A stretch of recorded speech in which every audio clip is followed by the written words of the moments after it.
Bonjour et bienvenue sur Atom 77, nous sommes le lundi 14 juillet 2008 et je suis chez moi pour vous présenter l'éclate de moule, qui n'est pas à proprement parler une recette mais plus un mode de cuisson et qui permet de donner une saveur particulière au moule. Alors pour cette cuisson, on utilise des aiguilles de pin qui viennent en fait celles-ci de Guérande, mais il faut savoir que ce mode de cuisson est originaire de Charente-Maritime. Alors je pense que ceux qui habitent en Seine-et-Marne près de Fontainebleau auront l'occasion aussi d'aller récolter quelques aiguilles qui leur permettront de faire l'éclade dans de bonnes conditions. L'éclade donc est cuite avec des aiguilles et les moules sont placés sur une planche ou éventuellement sur une tôle si vous n'avez pas de planche. Donc au niveau de la quantité d'aiguilles de pin, il vous faudra à peu près un sac poubelle bien plein pour cuire environ 3 kg de moules.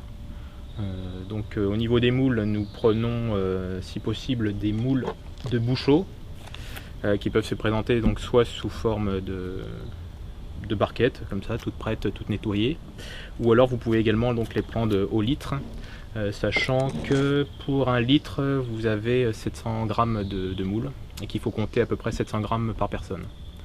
Donc maintenant nous allons voir la disposition des moules qui est très importante sur la planche. Nous voilà devant notre planche où nous allons disposer les moules en cercle. Alors il y a un sens bien sûr dans lequel il faut les positionner. Il faut leur mettre on va dire le dos sur le haut, puisque le principe c'est qu'avec la chaleur elles vont s'ouvrir et que l'eau va s'évacuer. Donc par contre les cendres ne tomberont pas sur la moule par elle-même, donc bien disposer la moule dans ce sens-là. Alors la difficulté au début c'est de positionner les 4 premières qui vont servir effectivement de centre pour notre cercle. C'est pas évident, donc on prend plutôt des petites moules et on les met pas forcément dans le bon sens, mais au moins on essaye à ce que ça tienne.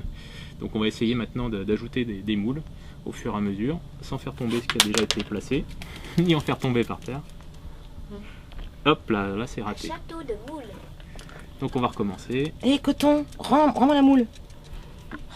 Si vraiment on n'y arrive pas, on peut mettre des petits clous peut-être pour nous aider. Voilà le début de notre cercle de moules. C'était assez compliqué de placer les 4 premières, on a même mis un petit caillou en dessous pour que ça tienne mieux. Donc après, par contre, ça devient relativement facile.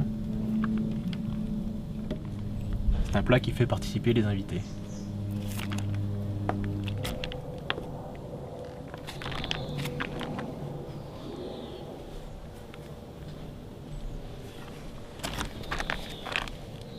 Donc voilà, nos moules sont prêtes, on va maintenant les recouvrir d'aiguilles de pin et puis enflammer le tout.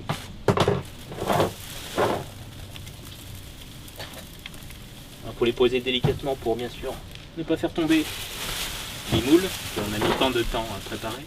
Il faut mettre une bonne couche d'aiguilles de pin, quitte à en rajouter quand même une deuxième fournée par la suite.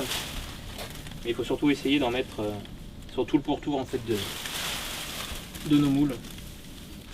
Que les moules en fait qui sont au centre auront tendance à être plus cuites que celles qui sont sur la périphérie. Donc là voilà pour le premier jet. Maintenant on va passer à l'allumage.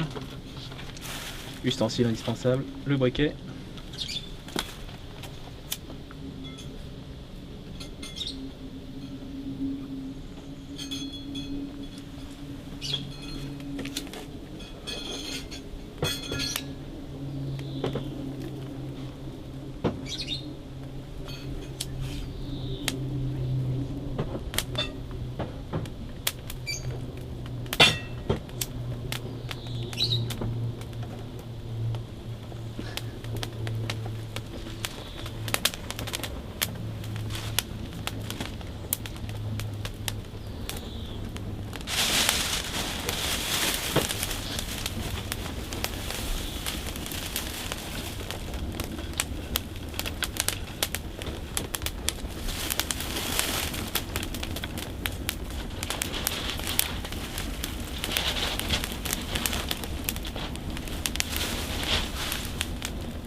La première épaisseur d'aiguille est brûlée, en fait j'en rajoute au fur et à mesure.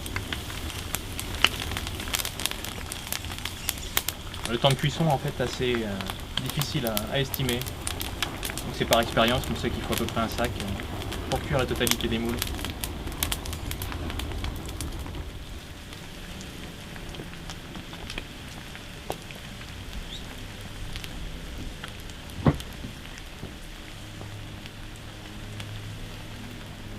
Donc Donc maintenant que les aiguilles de pain ont toutes brûlé, on va utiliser en fait un sèche-cheveux pour enlever toutes les cendres. Bon, si vous n'en avez pas, vous pouvez utiliser peut-être un calendrier des postes.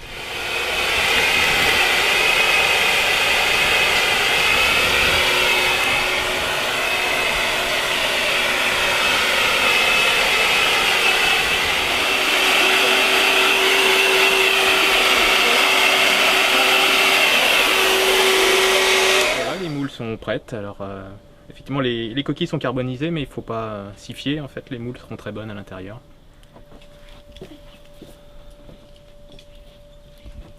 Donc je vais en goûter une quand même pour voir si la cuisson est optimum.